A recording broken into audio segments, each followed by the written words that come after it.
It's Messi! It is the cleanest of clean finishes from the best on the planet. It's time for the biggest sports stories. Liverpool, the champions of Europe, are top of the world. The biggest interviews. That such a great spectacle is ruined by such thuggish behavior. And all the analysis right here. He's the one player that has the arrogance to think that he can play in any stadium in the world and any pitch in the world in front of any player in the world and take them on. Every weekday, it's my sport, it's your sport. It's ZiFM Sport. Let's join the team for the biggest show in the world of sport on ZiFM Stereo. My station, your station. Wacky Wednesday, everybody. Good evening and welcome to ZiFM Sport. A couple of wacky tracks to expect in our musical interludes, the power play to kick off the show, and the play of the day that comes halfway. We also have maybe one or two wacky stories presented by a sometimes wacky team of pundits. That team, Barry Menandi, Chris Gray, Alois Munjira, and myself, Mike Madoda. The man behind the desk is our producer, Sean Tafirenyika. What can you expect on the home front? The Zimbabwe Football Association, ZIFA, says it's yet to come up with a way forward on the return of football in the country after the initial plans were affected by the lockdown extension last month. Sounds like excuses to me. We'll find out what the rest of the team thinks about that story. We have some international sports news where we check into the NBA bubble in Orlando, where Damian Lillard scored 34 points to lead the 8th-seeded Portland Trail Blazers past the top-seeded LA Lakers in Game 1 of their Western Conference Playoff Series. This after the Orlando Magic had pulled off a shocker in the East by beating the Milwaukee Bucks. And around the world in 60, we begin in South Africa, where Cricket South Africa announced the appointment of Kuganji Govender as its acting chief executive officer. In France, Chris Froome has been left out of Team Ineos Tour de France squad. And in the United States, the world's 9 highest earning sportswomen over the past year are all tennis players, according to research by US business magazine Forbes.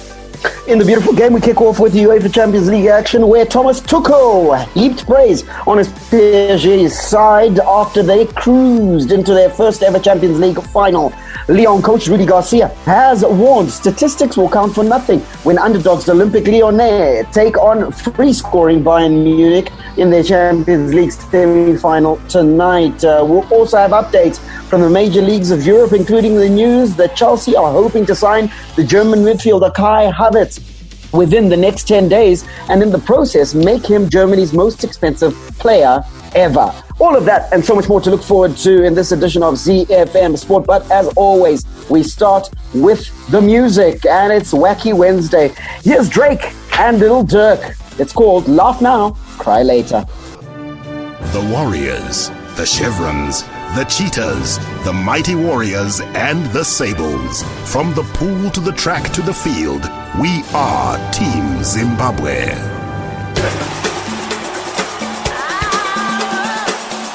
The Home Front. Local sports news and analysis.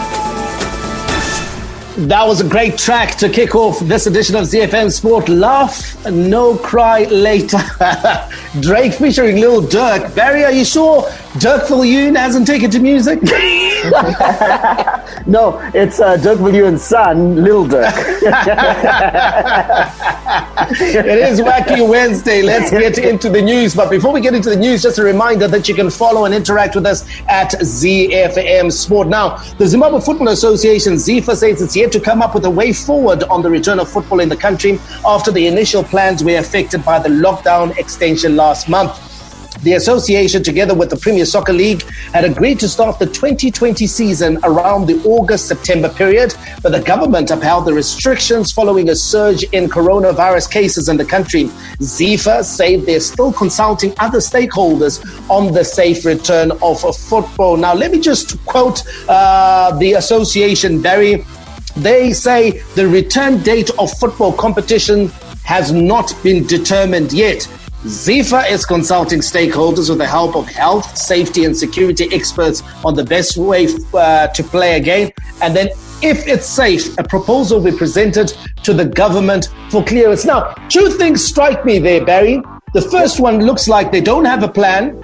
and they look like they're waiting on government to show them all the way. They're waiting for the health sector to show the way. And secondly, they'll only come up with a plan after the government has given the all clear that sport can return. Yeah, and there are several problems there, as you've quite rightly pointed out. The major one is that I think there's too much of a focus on the return date of football. We need to recant or go backwards in order for us to go forward. The first thing is that the return date of football is immaterial at this stage, because at this stage we don't even have a plan as to the safe return of football. So we need to start, number one, by acknowledging that coronavirus is here and here to stay. And having established that point, then we go into, right, so with coronavirus here, how do we play football? We then come up with the plan that then determines how we play football safely in a level 2 alert level in the country, let's say, for instance. And at level 2, when the government gets us back to level 2, where there's no curfew, there's no stringent restrictions, this is how we are going to prefer that football can return, at least training, and then ultimately into games. But we don't even have that plan. All we're doing is focusing on the return date for football. So I think we're putting the cart way before the horse, meaning that our planning in itself is problematic. Problematic, and always hugely problematic for our clubs, because our clubs are suffering. The longer football is not played, the longer we go on without football, it means that not only are players in limbo, not only are their careers in limbo, but also the clubs themselves, they are taking a hit financially, because to be honest, these are clubs that derive their well-being and whatever financial benefit they get from their partners and sponsors as a result of playing football. Indeed, the league itself, the Castle Premier Soccer League, will get money from Delta only if the league resumes. Yes, Mike, you're very right. You know, the clubs are the ones that are going to be affected the most. And like Barry said, there's no plan at all. We are looking at an association or at a football leadership that are just waiting to hear that Corona is gone. But Corona is not going to go anywhere anytime soon. It's here with us. What is the plan? We have got South Africa just next door. We have got Zambia just next door. They are already back in training, back in play. What have they done? What are the plans? You know, sometimes you don't have to reinvent the wheel. You need to just copy other ideas. Why don't you just go to Zambia and say, Zambia, how did you do it? How are you doing it? Let's do it. Then we can actually tweak it a little bit to fit our own situation here in Zimbabwe. It seems like our leadership is actually happy with us not playing. They're actually doing delaying tactics so that we can actually continue, so that we can actually write this season off. I think that's where we are going. But what is that doing to the clubs? What is that doing to the players? What is that doing to football in general in the country? You know, sometimes I actually feel that football leadership that are not even passionate about football. They don't care. If we don't play football, they are fine. They can just go on and do their own jobs wherever. Without football, they are okay with it. But if we're talking about football, what about the footballers? What about the people in football? You know, for me to be hearing that the lockdown affected ZIFA plan, how exactly does a lockdown affect plans? We are sitting here at home now. We are all at home. We can plan. Why? How can a lockdown affect your plan? Do the planning. Tell us the plan. Then you present. Now they're still telling us we still have to get a plan done, go to government for approval. This is supposed to have been done a long time ago. We could actually be waiting to hear from the government, which is now deliberated on the plan. But they are still talking about we are still going to engage stakeholders. Which stakeholders here? You know, I see a situation where we have a leadership that is just not interested in getting back to football, and they're just putting on delaying tactics so that we can actually get to December and say, you know what, Corona is here, we are not playing. I don't know why that is, lack of passion or whatever, I don't know. But no one out there in the leadership is prepared to actually get football back on track. And now, Chris, there are two broad views that one can take regards the issue. Number one, football returns, and if it does return, how do we play football? Number two, there's not going to be football this year, right off 2020. But at the heart of our problem is that there's been no communication from the football authorities. There's been no communication, and I think that's what's frustrating. First of all, a lot of clubs and their administration, a lot of players as well, because everyone is in limbo at the moment. That that indecision that we're seeing from ZIFA, from some of the bodies as well, like the PSL, where we'd expect that these people would be at the forefront to say, this is a workable sort of arrangement that we have. This is what we have in the interim. There's been no communication. In fact, we're getting repeated communication, if I can put it that way. We're getting the same message of we need to sit down and decide and create a plan. And this is maybe 6 to 8 weeks after that initial message that they're going to sit down with all of the stakeholders, with health professionals, and decide on a way forward. So that lack of decision is really going to be affecting our football, our decision making. Because if you take a look at things like, for example, player contracts, how is it going to work going forward? If people had been signed, that means that these clubs have obligations to pay players. These are professionals.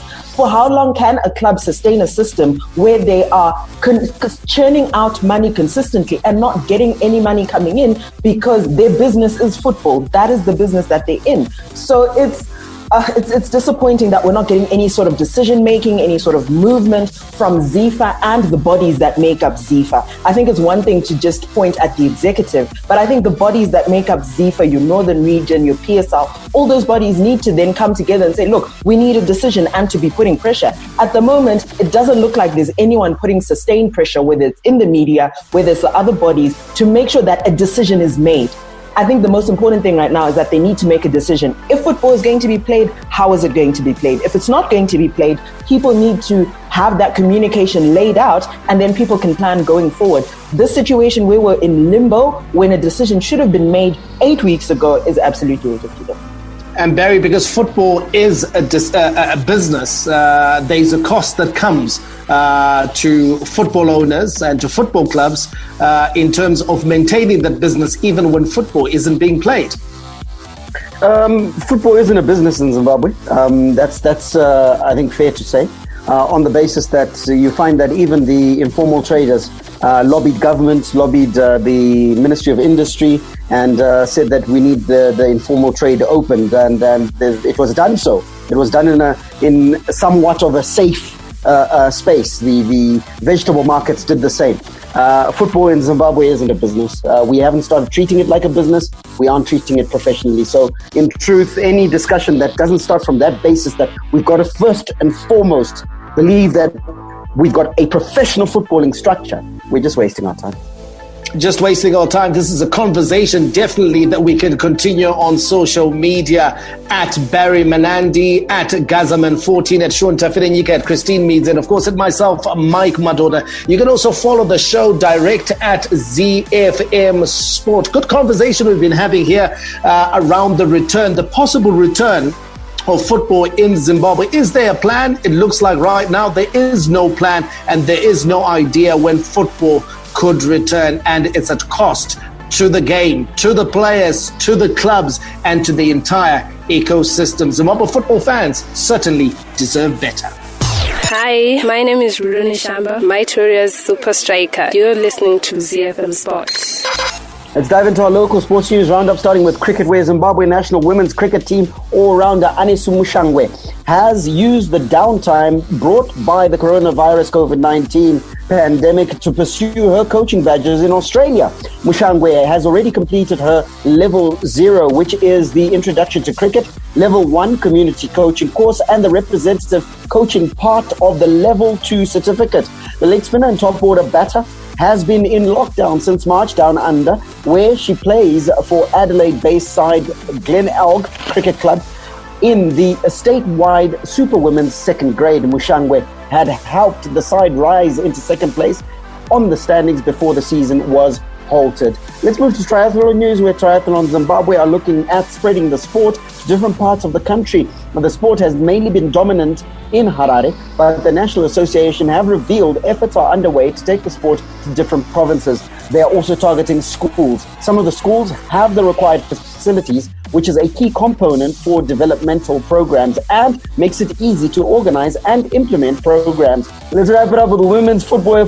Former Young Warriors utility player Miguel Lemming, Miggs, has committed to helping local female footballers get scholarships to study and play the game in the United States through his organization 10 Toes Africa. 10 Toes Africa is currently basking in the glory of having already helped two national team players, Vanessa Mateko and Beata Chako, who are already in the US, Chako left the country only last week on a 4-year university scholarship at Bruton Parker College in Georgia, where her compatriot is also based. Hi, this is Mike Madoda, and you can catch me and the team for all the latest breaking news out of the world of sport, local as well as international, on your favorite station, my station, your station, ZiFM. We are Z-Team on ZiFM Sport. Z International Sports News Roundup, where the world comes out to play. Home of the Star-Spangled Banner stateside. NBA action.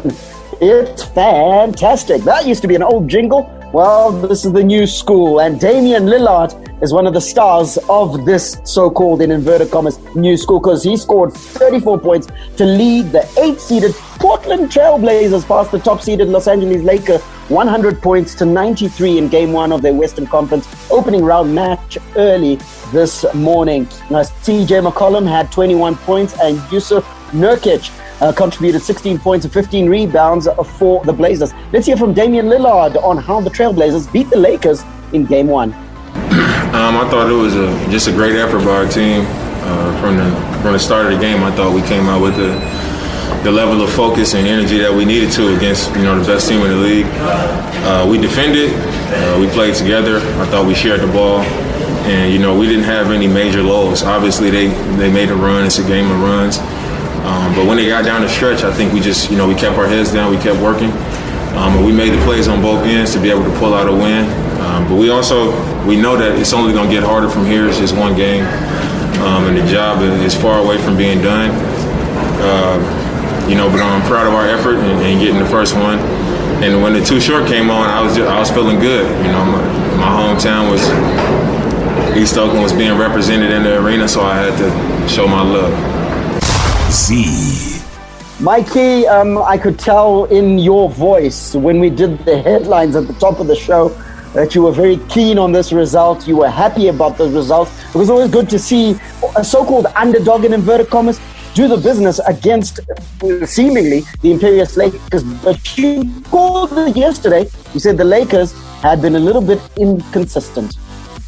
Yeah, absolutely, Barry. Their last 5 games, I think they lost 4 games in the lead up to the playoffs, and we all thought that maybe they'd taken the foot off the gas just to prepare themselves and make sure that physically they were right up there for Game 1. And the Trailblazers were the last team to qualify for the playoffs. They came in via the back door, as it were, but they've pulled off a shocker here, Barry, and they were, I think, the form team heading into this clash. But we all thought, number 1 seed versus number 8 seed. It should be a routine win for LA. But remember when we did the build-up, Barry, we talked about Damian Lillard and his ability to score and to score big. I think in the last 7 days, he's had 2 games in which he has gone north of 50 points. I think he had a 62-point game as well to go with a 50-point game. So he's a guy who knows how to throw up big numbers. And once again, he was the top scoring player in this particular game with 34 points. He also contributed, of course, 5 assists in that process. But he had good backing, Barry. CJ McCollum was there to back him up with 21 points. And then Nurkic at 16 points. They also had Anthony with 11 points. So there was a good all-round contribution coming through from his teammates. But when you take a look at the LA Lakers, LeBron James, absolutely big game for him. We've talked about LeBron James trying to be more of a facilitator, and that was shown by the fact that he had 16 assists, Barry, game high 16 assists in this game, as well as pulling down 17 rebounds offensively and defensively. So a solid all-round performance, but they didn't get much support, Barry, from the support cast. It was just largely LeBron James and Anthony Davis. Kyle Kuzma, to some extent, did come to the party, but they're going to have to get a lot more than just 14 points from him in a game if they are to go long into the playoffs. Mike, talking about LeBron James there, and I want to get your thoughts, Chris, but before we get your thoughts, let's get the post-match thoughts of the very same man, LA Lakers all-star LeBron James, who shared his thoughts on where it all went wrong for his team. We had some great opportunities. We had some great looks. Just didn't knock them down. Nothing you can say about it. You know, we created a lot of great looks. Just weren't able to make them fall. Yeah, we had a couple breakdowns, which you can't have down the stretch, especially versus a team that's red hot like Portland. And those two, the two-headed monsters are the ones who kind of, made the plays. CJ hitting a big three, Dame hitting a couple threes as well. And then Melo hitting the three late and Gary Trent hitting a three. So they had 5 threes late in the game after we had done an exceptional job of trying to keep them off the three-point line. But, they made enough plays to win the game down the stretch, and we didn't. LeBron James with a triple-double, but albeit in a losing cause. Mike talked about his other stats: 16 assists, 17 rebounds, and then of course the 23 points that he pulled down himself. So a fantastic performance by LeBron James. But like Mike is saying, it's almost the stark difference between a team where you get contributions throughout the floor and one that is requiring the star players to show up and then a few bit part contributions to the rest of the team. And there wasn't enough from the LA Lakers side. So I think in this particular scenario, you have the rest of the team not coming to the party, essentially. That over-reliance on two players, essentially, Anthony Davis and LeBron James, is what had the Lakers at a disadvantage. In a game, and with the frequency of games that they're playing, you need the rest of the players to show up, and they weren't able to do that in this match. A couple of times they got really close, but they didn't manage to get over the Trailblazers, and that's where the problem is, where they didn't necessarily play a particularly bad game, but if they had more contributions from the rest of the team, then I think that support would have been even better for the Lakers, and they would have been able to get this one over. And another big difference, Barry, I think is also the approach of the teams. The LA Lakers are a bigger team. You take a look at size and height. They have that going for them. The Trailblazers, one of the smallest teams in the league, actually. But what they do have is ability from distance. And when it came to shooting from three-point range in this particular game, I believe that's what actually got the Trailblazers over the line. That's what kept them ahead, because they shot a lot more from beyond the arc and got a lot more in from three-point distance. Yeah, fantastic point made by Mike there. And just to illustrate it in numbers, I mean, you look at the Portland Trailblazers, they converted 13 of 34 three-pointers, while the Lakers only shot 5 of 32 from three-point range. So it's never good enough if you're going to win games such as this 7-game series. So all is not lost. We'll just see how this one goes. But certainly the Trailblazers will be cock-a-hoop after getting this victory in the first game. Another top seed was toppled. Now Nikola Vucevic scored 35 points to propel the 8th-seeded Orlando Magic to a surprising 122 to 110 point victory over the top-seeded Milwaukee Bucks. The Magic entered this best-of-7 series as heavy underdogs against NBA title contenders Milwaukee. But Orlando got off to a fast start to take a double-digit lead, then held off the Bucks a second-half onslaught to record a stunning win in Game 1 of the Eastern Conference first-round series. Now, there is a distinct undercurrent, Mikey, and that is home court advantage. The fact that everything has been leveled out, is that a factor? Yeah, I think it's a factor. We are also seeing it even in football. And maybe let's just talk about it now, because we use it as an example. I think one of the reasons why Neymar has done particularly well in the bubble in Portugal is because there are no fans. He's a very temperamental player, and he's very easy to rile and to get under the skin of Neymar. But without the fans, without the booing, without the jeering, he's been able to basically perform the same way that he does on the training ground. And we're also seeing the same thing as well in the Orlando bubble for the NBA. A lot of these players, Barry, would not perform the same if they were in a hostile environment.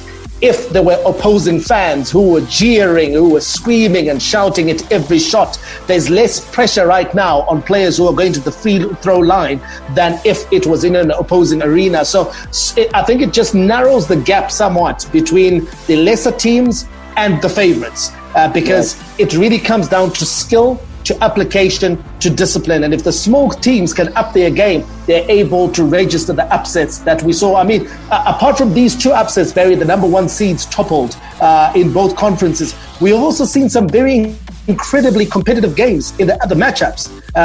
No one being really blown away. I mean, apart from one team or two teams, there have been some really good matchups, you know, despite what the score suggests. So it shows me that the lack of home court advantage is going to be something that's probably going to be a factor until the very last game. Well, the one thing that it does do, it makes for great entertainment. Let's give you some more results from early this morning, where Miami Heat beat the Indiana Pacers 113-101. The Heat leading the series 1-0. The OKC, the Oklahoma City Thunder, was upended by the Houston Rockets 123-108, and Rockets leading that series 1-0. Game 2 matches on tonight. Brooklyn Nets take on the Toronto Raptors. The Raptors lead that series 1-0. In the Utah Jazz Denver Nuggets series, it's on tonight. Game 2, that is. The Nuggets leading that series 1-0. Philadelphia 76ers will want to get back into their series against the Celtics. The Celtics currently leading 1-0. And then the Dallas Mavericks will take on the LA Clippers in Game 2. The Clippers are currently up 1-0. Hi, my name is Zuba Amute, Los Angeles Clippers small forward, and you're listening to ZiFM Sport.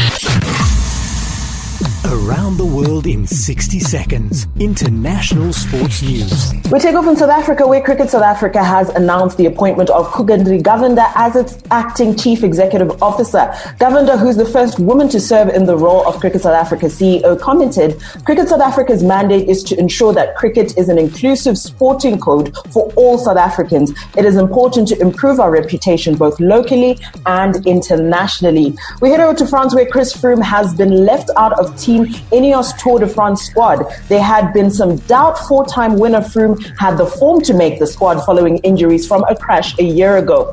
Chris needs that little bit longer to get into the highest level, said team boss Dave Brailsford. Froome, who's leaving Ineos at the end of the current season, will instead lead them at the Vuelta a España in October, while Thomas will do so at the Giro d'Italia. We'll touch down in the United States, where the world's 9 highest earning sportswomen over the last year are all tennis players, according to research by US business magazine Forbes. Japan's Naomi Osaka tops the list with earnings of $37.4 million, ahead of Serena Williams with $36 million. World number 1 Ashley Barty is third with an income of $13.1 million. United States international footballer Alex Morgan is the only athlete from outside tennis in the top 4, earning $4.6 million. Morgan, who gave birth to her first child in May, earned $4.2 million of her income through endorsements during the span of Forbes' analysis between the 1st of June 2019 and the 1st of June 2020. Hi, I'm Clemens Matau, chicken in midfielder. You're listening to ZiFM Sports. The big leagues, the big teams, the big players. The beautiful game on ZiFM Sport.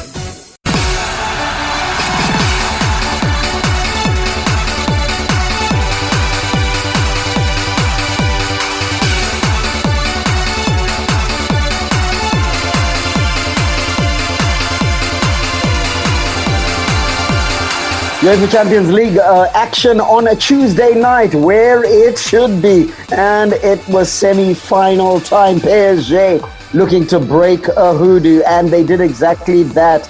Their coach, Thomas Tuchel, heaped praise on his Paris Saint-Germain side after they cruised into their first ever Champions League final, putting the French side on the brink of the coveted European glory.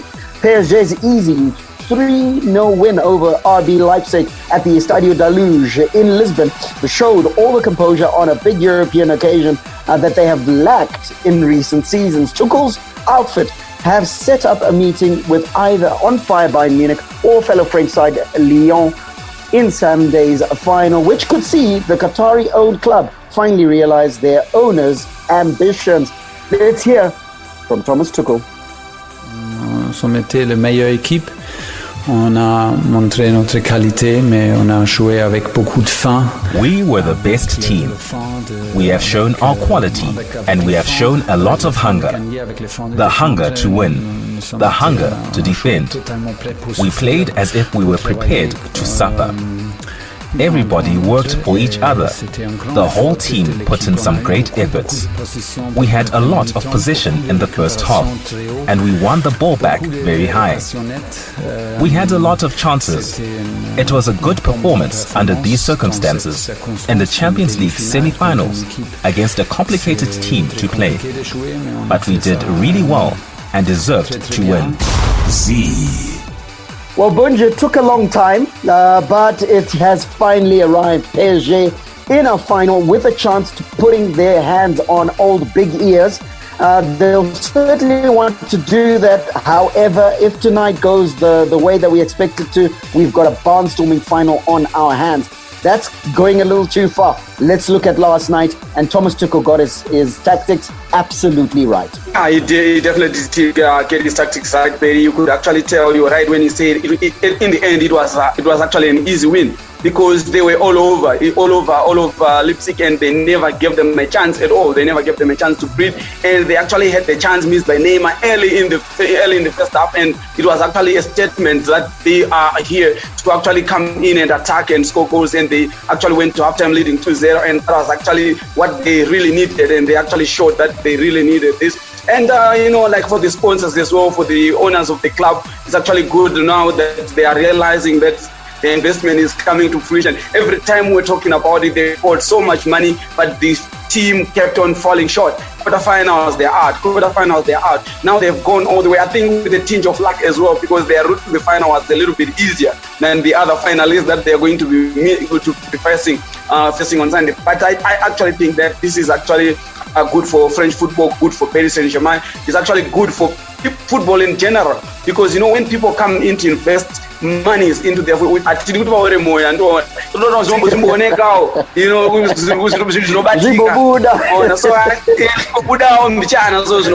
I'm happy for them. I'm happy for PSG, so that when people pour in money into football, at least somehow they realize the proceed, they realize the gain of actually putting their money into it. So well done to PSG, but like I predicted this, I actually saw that they needed it more. They wanted more. You can actually feel it. You can actually see their coach. When you look at him on the touchline, look his face, how bad with his injured leg, but he's still there. You can actually see the passion. The passion in that they really wanted this. So well done to them. And like you say, if Bayern Munich managed to win tonight, we're actually in a bumper final on Sunday. It's hard to not think about the fact that it could be Bayern Munich versus PSG, but I think that's throwing forward. Like I said, we're trying to try not to and talk specifically about Paris Saint-Germain, Chris. And in truth, Thomas Tuchel, the one thing that you need as a coach, yes, you can prepare a team as much as you can, but you need the players that you expect to perform to do so on the night. And you look at the star turns. You look at Angel Di Maria, you look at Neymar, you look at their front three, which is wrapped up by Kylian Mbappe, and they all showed up on the night. Kylian Mbappe, albeit playing a supporting role, but those other two were absolutely brilliant. Absolutely brilliant, and having those players that show up on a particular night, especially in a situation like this where you're trying to break a hoodoo, you're trying to go forward, and it's an important night. I think it was an incredibly important night for PSG, also to just show that going forward, just how they are as a competitor getting into that final, that they deserve to get into that final. They were absolutely dominant throughout the match. 3-0, I think, is a formidable scoreline, especially right now in the conditions that they're playing in. And just taking a look at their run-up as well, they were absolutely dominant into this match. And they've just, I think for me, gotten better and better as the competition has progressed. And they'll be able to get into that final high on confidence. Bunch says that the route to the final, in inverted commas, was a little bit easier. Yes, and it was. We'll acknowledge that. The tougher side of the door was the other side, definitely. But you still got to do the business. And this wasn't meat and drink. This was RB Leipzig, a team that is high on confidence, a team that is well capable, well coached. We've seen them play and can do the business. So for PSG to make it seem so easy is testament to the work that Thomas Tuchel has done, Mike. Yeah, and I think that's the thing that we watch out for when we talk about maybe a team having an easier path to the final. We look at how comfortable they are against the so-called easier or weaker teams that they're up against. And if you take a look at that performance by PSG versus RB Leipzig, a team that's troubled the best, make no mistake about it, when RB Leipzig has come up against Bayern Munich, they have given a Bayern Munich side a real go in the Bundesliga. When they've come up against Tottenham, they completely blew Tottenham out of the water. So this is a team that's capable of hitting some heady heights. And you've got to say that PSG made light work of them. You know, tactically, PSG were on point. Like you talked about with Chris, their big players came to the fore. We talk about Neymar, and yes, we talk about Mbappe, but I thought Angel Di Maria, for me, was the guy who had the key yesterday to the lock. He was absolutely fantastic, and he's going to be another important player in the match that they play in the final. So for me, I've got to say that PSG, they have sort of like timed their run very well. Marquinhos as well is another player that people will not talk about often, but he scored 2 big goals. He scored in the previous round and he scored in this game, actually, the sort of like the goal that opened up the floodgates. And that's what you need. You need that supporting cast to come through. It's not all about Neymar. It's not all about Kylian Mbappe. It takes an entire team to win a European title. We talked about Bayern Munich having goals all over the field, all over. And that's what PSG is going to have to do as well. They're going to have some sort of output from even the French players. So that's why it is good to see Bernard get on the end of something and score as well, so that they just have that multiple threat heading into the final. Give your opponents, whoever they are, something to think about. Takes a team to win a game, and takes a village to raise a child. And in truth, there's a child in the dugout at Leipzig, but we can't call him a child anymore, Bunch. Julian Nagelsmann, we've got to compliment the work that he's done at RB Leipzig. They go out, they bow out of the competition, but with heads held high, I believe, albeit being on the sharp end of a 3-0 loss. Yeah, definitely, but we spoke about it, that already for me, for them in the semi-finals, look at their coach. Welcome. Mike talked about how they give Bayern Munich a hard time when they play a game. They are a formidable side, and they are coached by a 33-year-old. This is football. This is one. We want to see this thing, evolution of football coming through, and they are showing that. And I'm very happy for the Leipzig coach. He has shown people out there. He has inspired the young boys out there that you can actually start doing your coaching pages at 18 and start coaching at 28. It's possible. He has inspired a whole generation of aspiring coaches, and I'm glad about it. And he has also inspired people with the mentality shift that it doesn't matter. You don't need a 55 or 60-year-old coach and say experience win you games. No, you just need somebody who knows how to coach, who knows what he's doing, who knows football, to actually come and steer a team to victory. So well done to Leipzig and their coach, and I'm proud of them. Totally proud. And Julian Nagelsmann certainly knows what he's doing. Ended his career at the age of 20 and now 33. He's coaching. Thiago Silva, the man at the heart of the PSG defensive line and captain of the team, is actually older than the opposition coach. That is an interesting stat for you. Nonetheless, PSG in the final. Good luck to them. Well, it certainly is. Good luck to them. And tonight we get to see which team will be joining them in that final. And Lyon coach Rudi Garcia has warned statistics will count for nothing when underdogs Olympic Lyon take on free-scoring Bayern Munich in the Champions League semi-finals. Lyon in their first Champions League semi-final since 2010 fear nothing after knocking out Juventus in the last 16 and Manchester City in the quarterfinals, showing resilience and poise to secure their place in the last four. Now, asked about Bayern's impressive firepower, which is on full display in the German side's 8-2 dismantling of Barca in the previous round, Garcia pointed out that his team had just sent an equally formidable attacking side packing. C'est une équipe complète. Après, si on regardait les stats de Manchester City aussi avant le match et on Bayern are a complete team. But if we looked at Manchester City's statistics before the match, we could tell ourselves that there was so much to do to beat them. It's exactly the same with Bayern. They have incredible statistics. We know we are outsiders. As Anthony Lopez said, We approach this game like the ones against Juventus and Manchester City, where logically we were not the favourites. So we do so with humility. Now, out of the sides that we have seen in the quarterfinals, Barry, and in the lead up, of course, to these two matches, you've got to say that Lyon has been the one side that has done it differently. We have talked about PSG and swashbuckling play. We've talked about Bayern Munich, goals everywhere. We've talked about Man City as well, who were involved in this competition. We've talked about the impressive RB Leipzig side under Julian Nagelsmann. But when you talk about Lyon, their impressive game is really built around defensive solidity, discipline, working hard, keeping shape, and then hitting teams on the break.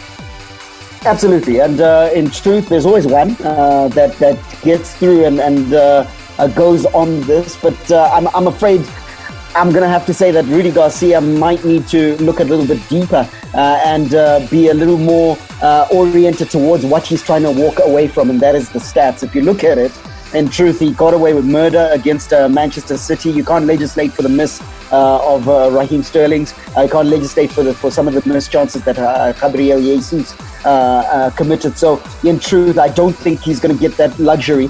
He's got to be able to ensure that defensive solidity that you're speaking of doesn't give Bayern Munich that sniff. Because with Bayern Munich, this team, you give them that sniff, they're going to get 2 or 3 from chances like that. So, in truth, it's a different task this evening. Are they capable of doing it? Absolutely. But they're going to have to be on it, absolutely on it. I'm going to play devil's advocate here. And Barry, you've talked about Bayern Munich's ruthlessness in front of goal. And I'll give them that. A very ruthless, arguably the most ruthless side in the competition. But Alois, I want you to also talk about the fact that Bayern Munich, even in that game versus Barcelona, gave Barcelona a few chances. Barcelona scored 2, they could have scored 4 or 5. You take a look at this Lyon side, it looks like it's a very efficient side. It's the type of side that needs just one chance and they'll get that one goal. You give them 2 chances, it looks like they'll get 2 goals because they are built that way. We saw what they did against Man City. They were not in the game, but when the chances came their way, they were absolutely ruthless. Yeah, definitely, Mike. You know, when you look at the Bayern Munich team, they are thriving now on go forward. They're thriving. We used to laugh at that statement that the best way to defend is attack. You know, that's actually like the way Bayern Munich have now built. You know, the Barcelona of old, not this latest Barcelona, the other Barcelona that were just attacking non-stop. This is what Bayern Munich has adopted now. They are actually attacking you non-stop. But when you look at their defense, when a team decides to attack them, they are so vulnerable. Sometimes they're actually caught in 6s and 7s. They are not well organized at the back like the Bayern Munich teams that we used to see in past years. So they'll give you a chance. If you attack them, they'll give you a chance. Their defense is not solid and they are attacking so high up that if you decide to break with a counter-attack, one counter-attack clearance can actually beat their defense straight away. If another team has got a good player that actually drive balls behind the defense, they are caught one because they also don't have defenders that have got pace. So that is where Lyon can actually capitalize on. My own with Lyon is they are also giving chances to teams. They gave Manchester City a lot of chances. And Bayern Munich, if they get those chances, they've got players that tag those balls in. Lewandowski doesn't miss those chances Raheem Sterling was missing. They don't miss those chances what Jesus was missing. So they need to be a bit solid. But if you look back at the other games in the round robin and before the semi-final, you could actually tell that they were trying on their solidity.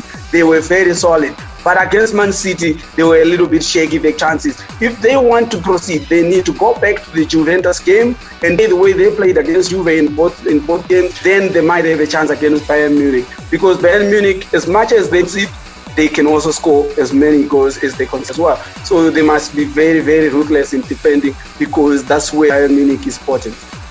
Now, Chris, how important is this game for Bayern Munich in terms of trying to set up something of a dynasty? We have seen European football, there's always been one dominant side over a period of, let's say, 5 or 6 years in this competition. The last 5 years, I think Real Madrid has been the most dominant side.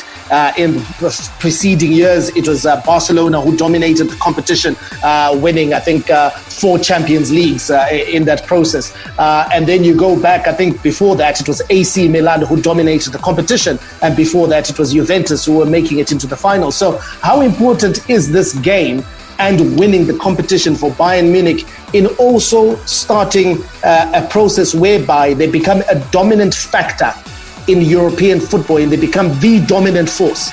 I think it's an incredibly important match for them to win. First of all, because you'd expect them to win against a Lyon side. I think they've been dominant in every single one of their matches from the restart, in fact, first of all in Germany and then on the continent as well. And I think it's going to be incredibly important if you're creating a dynasty.